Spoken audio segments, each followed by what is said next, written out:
ಹೌದು, ಬಿಲ್ಲನ್ನು ಎತ್ತಿ ಮದುವೆ ಅಂತ ತುಂಬಾ ರಿಸ್ವ ಮಾಡಬಾರ್ದು. ದೀರ್ಘ ಇರುವುದು ದೀರ್ಘವೇ ಇರಿ. ಗೊತ್ತಾಯ್ತಲ್ಲ, ಬಿಲ್ಲನ್ನು ಎತ್ತಿ ಎದೆ ಏರಿಸಿದವರಿಗೆ ಹುಡುಗಿಯನ್ನು ಕೊಡುವುದು. ನಿಮ್ಮಲ್ಲಿ ಸಾಮರ್ಥ್ಯ ಇದ್ರೆ ಏನು ಹೇಳಿ ನೋಡಿ. ದೃಢದಿಂದ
ನೋಡ್ತೀಯಲ್ಲ, ಬಿಲ್ಲು ನೀವು ಎಲ್ಲಿ ಎಷ್ಟು ಕಡೆ ಎತ್ತಿದ್ರೆ ನನಗೇನು ಗೊತ್ತು. ಈ ಬಿಲ್ಲು ಮುಗ್ತೀನಿ.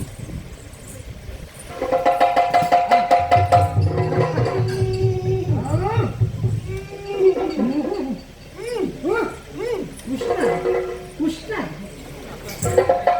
ಆಗುದಿಲ್ಲ ಅಂತ ಕಾಣ್ತದೆ, ಕಂಟಲ್ ಅಂತ ಕಾಣ್ತದೆ. ಅದಕ್ಕೆ ಎಣ್ಣೆ ಹೇಳ್ತಾರೆ ಆಗಿದೆ. ಇನ್ನೊಂದು ಪ್ರಾಪ್ತ ಅಂತ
ಸವಾಲು ಸಾಮಾನ್ಯನಲ್ಲ, ಅವರಿಗೆ ಅದಕ್ಕೆ ಪಂಚಾಲವಿದ್ದೇನೆ.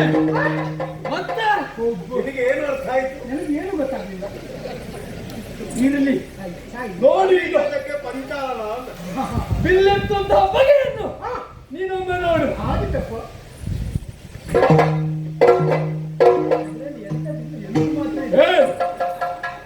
ಈಗ ವಿಚಾರ ಕೇಳಿದ ಕಡಕಾಲಾದ ಕುದುರೆಯು ಓಟದಲ್ಲಿ ಹೆಚ್ಚು, ದೇಹ ಹೇಗೆ ಅಂತ ಮುಖ್ಯ ಅಲ್ಲ, ಅವನು ಒಳಗಿರುವ ಸಾಮರ್ಥ್ಯ ಏನು ಅಂತ ಗೊತ್ತುಂಟು ನಿಮಗೆ.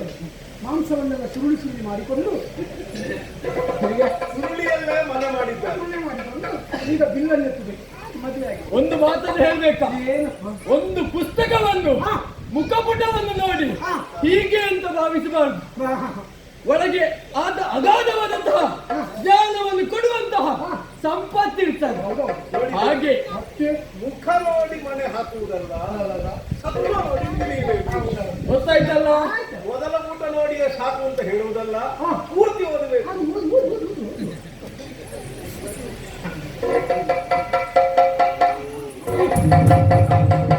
ಒಂದು ನಿಮಿಷ, ಒಂದು ಗಡಿ.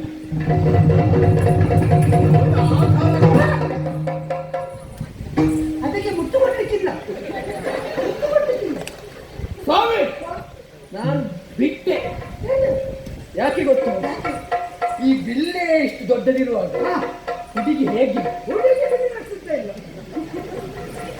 ಹಾಗಲ್ಲ, ಭವಿಷ್ಯದಲ್ಲಿ ಕಷ್ಟ ಉಂಟು ನನಗೆ. ಈ ಹುಡುಗಿಯನ್ನು ಮದುವೆ ಆಗುದು. ಈ ಬಿಲ್ಲ ಎಷ್ಟು ಉದ್ದ ಉಂಟು. ಅಲ್ಲ, ಬಿಲ್ಲ ಕೊಡ್ತಿದ್ರು, ಬಿಲ್ಲ ಎಲ್ಲ ಅವರು ನೋಡ್ಕೊಳ್ತಾರೆ. ನನಗೆ ಬೇಡ. ಬರ್ತಲ್ಲ? ಆಯ್ತು, ಗೊತ್ತಾಯ್ತು.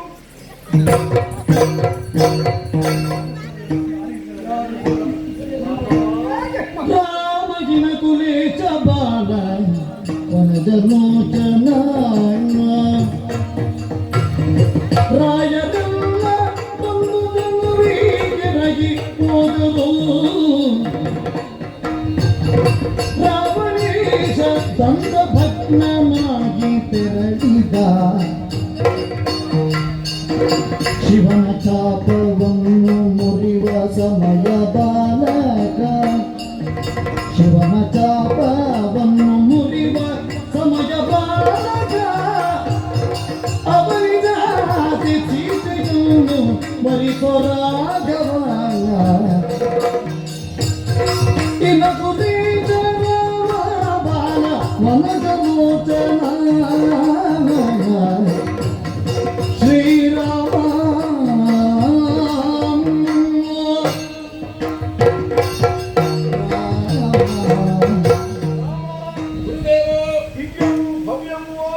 ಶಿವನ ಧನುಸ್ಸು ಇದರ ಪೂರ್ವಕಥನಕವೇ ದೊಡ್ಡದು. ಅಂತ ದಿವ್ಯ ಧನುಸ್ಸು ಈ ಚಕ್ರವರ್ತಿ, ಈ ಅರಸನಿಗೆ ಪೂರ್ವದಿಂದಲೇ ಒದಗಿದಂತಹ ದಿವ್ಯವಾದದ್ದು.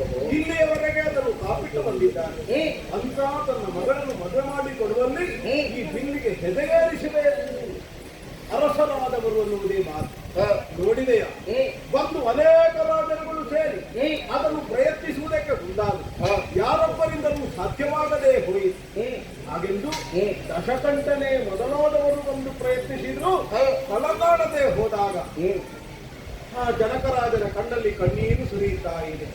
ತನ್ನ ಮಗಳಿಗೆ ಮದುವೆಯೇ ಇಲ್ಲ ಅನ್ನುವಂತಹ ಭಾವನಲ್ಲಿ ಗೊತ್ತಾಗುತ್ತಾ ಇದೆ. ನನ್ನ ಶಿಷ್ಯರು ನಿನ್ನ ಬದುಕಿಗೆ ಕಲ್ಯಾಣವಾಗಬೇಕು ಅಂತ ಬಯಸುವನಾದ ಮುಂದೆ ಹಿಂದೆ ಯೋಚಿಸಬೇಡ. ಕಾಣುವಂತಹ ಶಿವನ ಧನುಸನ್ನು ಎದೆ ಏರಿಸಿ ಅವಳನ್ನು ನೀನೇ ವಿವಾಹ ಮುನಿ ಪೇಣೆ ಗುರುವಿಂಗೆರಗುತ್ತ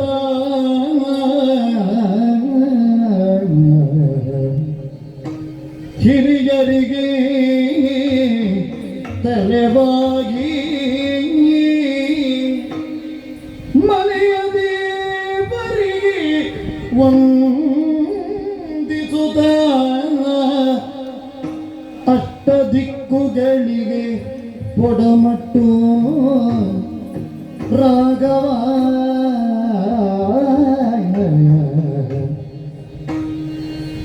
ದಟ್ಟಿ ಚಲ್ಲನ ಪೀಗಿ ತುಂಡ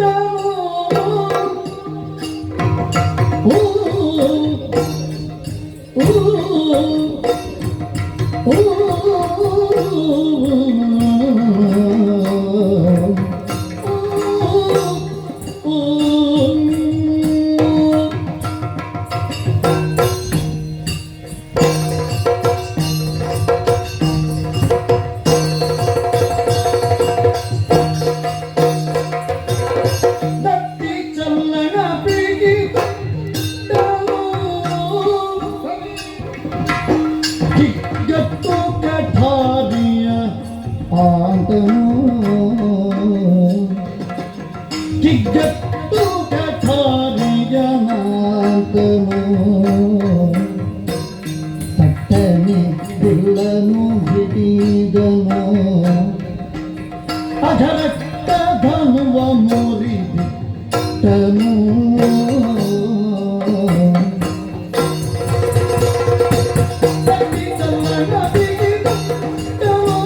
ಕಿಗ್ಗಟ್ಟು ಕಠಾರಿಯ ಆಂತನು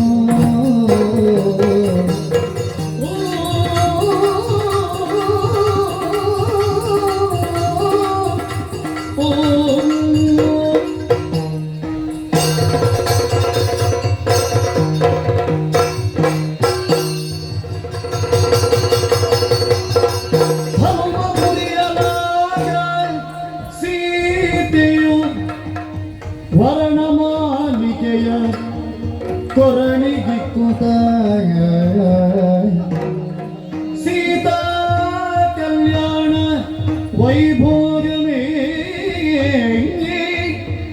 ಶ್ರೀರಾಮ ಕಲ್ಯಾಣ ವೈಭೋಗವೇ ಕಲ್ಯಾಣವಾದುದು ಓ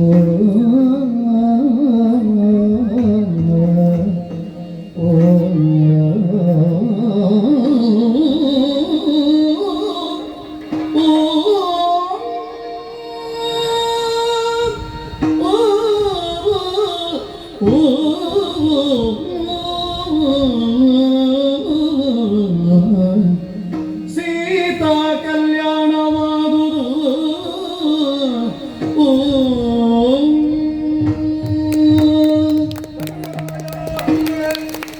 ಅವನಿಜಾತೆಯಾದ ಸೀತೆ ಅವನ ಪತ್ತು ಸಂಜಾತನಾದ ರಾಘವನನ್ನೇ ಮದುವೆಯಾಗಿದ್ದಾಳೆ. ನಿನಗೆ ಇದರಲ್ಲಿ ಒಗಟೊಗಟಾಗಿ ಕಾಣಿಸಬಹುದು. ಯಾಕೆ ಕೇಳಿ, ಬಂದ ಹುಡುಗರನ್ನು ಕರೆತಂದು ಸ್ವಯಂವರ ಮಂಟಪದಲ್ಲಿ ಕುತುಕಲಿಸಿದ್ದೇನೆಯೇ ಹೊರತು ಅವರಾರುವನ್ನುವ ಪರಿಚಯವನ್ನು ನಾನು ನಿನಗೆ ಮಾಡಿದ್ದಿಲ್ಲ. ನಿನ್ನ ಮಗಳು ಎಲ್ಲಿಯೋ ಯಾವುದೋ ಮನೆಗೆ ಸೇರಿದ್ದಾಳೆ ಎನ್ನುವ ಹಾಗೆ ಭಾವಿಸಬೇಡ. ಮತ್ತೆ ಇವಾಗ ಯಾರು ಅಂತ ತಿಳಿದ ನೀನು ಅಖಂಡ ಭೂಮಂಡಲವನ್ನೇ ಈ ಕಾಲಕ್ಕೆ ಆಳ್ವಿಕೆ ಮಾಡ್ತಾ ಇರುವುದು ಸಾಕೇತದ ಅಧಿಪತಿಗಳು. ಓಹೋ, ಅದರಲ್ಲಿ ಈ ಕಾಲಕ್ಕೆ ಆಳುತ್ತಾ ಇರುವವನು ದಶರಥ ಭೂವನ. ಆ ದಶರಥ ಭೂಪತಿಗೆ 3 ಮಂದಿ ಮಡದಿಯರಲ್ಲಿ 4 ಮಂದಿ ಮಕ್ಕಳು ಯಜ್ಞ ಪುರುಷನ ಕಾರಣವಾಗಿ ನುಡಿಸಿ ಬಂದವರು. ಈತನು ಕೌಸಲ್ಯ ಸಂಜಾತನಾದ ರಾಮ ಮಾತ್ರವೇ ಅಲ್ಲ, ಕೈಕೆಯ ಮಗ ಭರತನೆಂಬವನು ಅರಮನೆಯಲ್ಲೇ ಇದ್ದಾನೆ. ಹಾಗೆ ಸುಮಿತ್ರಾ ದೇವಿಯಲ್ಲಿ ಉಭಯ ಮಕ್ಕಳು ಹುಟ್ಟಿದ್ದಾರೆ. ಇವನೇ ಲಕ್ಷ್ಮಣ, ಇವನ ತಮ್ಮ ಶತ್ರುಘ್ನ. 4 ಮಂದಿಗಳು 4 ವೇದಗಳ ಹಾಗೆ ಧರೆಯೊಳಗೆ ಕಾಣಿಸಿಕೊಂಡವರಿದ್ದಾರೆ. ಯಜ್ಞ ಸಂರಕ್ಷಣೆಯ ನಿಮಿತ್ತವಾಗಿ ಉಭಯರನ್ನು ನಾನು ಕರೆತಂದೆ. ಮಾರೀಚ ಸುಬಾಹುಗಳಿಗೆ ತಕ್ಕ ಶಾಸ್ತಿಯನ್ನು ಮಾಡಿಸಿದೆ, ನಾಟಕೀಯ ಸಂಹರಣವನ್ನು ಮಾಡಿಸಿದ್ದೇನೆ. ಇಲ್ಲಿ ನಿಮ್ಮ ಅಂಬೋಣವನ್ನು ಅರಿತೆ ಇವನನ್ನು ಕರೆತಂದು ಜಾನಕಿಯೊಂದಿಗೆ ಕಲ್ಯಾಣವಾಗುವುದಕ್ಕೆ ನೆರವೇರಿಸಿದೆ. ಜಾನಕ್ಕೆ ಕಲ್ಯಾಣವಾಯಿತು. ಹೌದು, ಹಾಗೆಂದು ನಾನು ಆಡಿದ್ದು ಅವರು ಮೂವರ ಕಲ್ಯಾಣವೂ ಆಗಬೇಕು ಅನ್ನುವ ಹಾಗೆ. ಈಗ ನೀನು ಔರಸ ಪುತ್ರಿಯಾದಂತಹ ಇದ್ದಾಳಲ್ಲ, ಅವನಿಗೆ ಮದುವೆ ಮಾಡುವುದು, ಲಕ್ಷ್ಮಣನಿಗೆ ಮದುವೆ ಮಾಡಿಕೊಡುವ. ಅಕ್ಕ ಅಕ್ಕ ಅಕ್ಕ ಅಕ್ಕ ನನ್ನ ತಮ್ಮನ ಕುಶಲ ಜನಕ. ಹೌದು, ಈ ಕಡೆಗೆ ಬರ್ತಾ ಇದ್ದಾರೆ. ಅವರಿಗೂ ಇಬ್ಬರು ಇದ್ದಾರೆ. ಮಾಂಡವಿ ಶ್ರುತಕೀರ್ತಿಯ, ಭರತನಿಗೆ ಮಾಂಡವಿಯನ್ನು, ಶತ್ರುಘ್ನನಿಗೆ ಶ್ರುತಕೀರ್ತಿಯನ್ನು ಜೊತೆಯಲ್ಲೇ ಮದುವೆ ಮಾಡಿಸೋಣ. ಹಾಗೆಂದು ಮದುವೆ ಎನ್ನುವುದು ಔಪಚಾರಿಕವಾಗಿ ಇಲ್ಲಿ ನಡೆದದ್ದೇ ಆಗುವುದು. ಅಯೋಧ್ಯೆಯಿಂದ ಅವರೆಲ್ಲವರು ಬಂದು ಸೇರಬೇಕಾದ್ರೆ ಹಾಗಾಗಿ ಓಲೆಯೊಂದನ್ನು ಕಳುಹಿಸಿಕೊಡು. ಅವರೆಲ್ಲವರು ಜನರನ್ನು ಸೇರಿಸಿಕೊಂಡು ಇಲ್ಲಿಗೆ ಬರಲಿ. ರಾಮನ ಕಲ್ಯಾಣ ಜೊತೆಯಲ್ಲಿ ಲಕ್ಷ್ಮಣನ ಶತ್ರುಘ್ನನ ಭರತನ ಕಲ್ಯಾಣ ವಿಜೃಂಭಣೆಯಿಂದ ನಿರ್ದೇಶನದಂತೆ ನಾನು ನಿರ್ದೇಶನ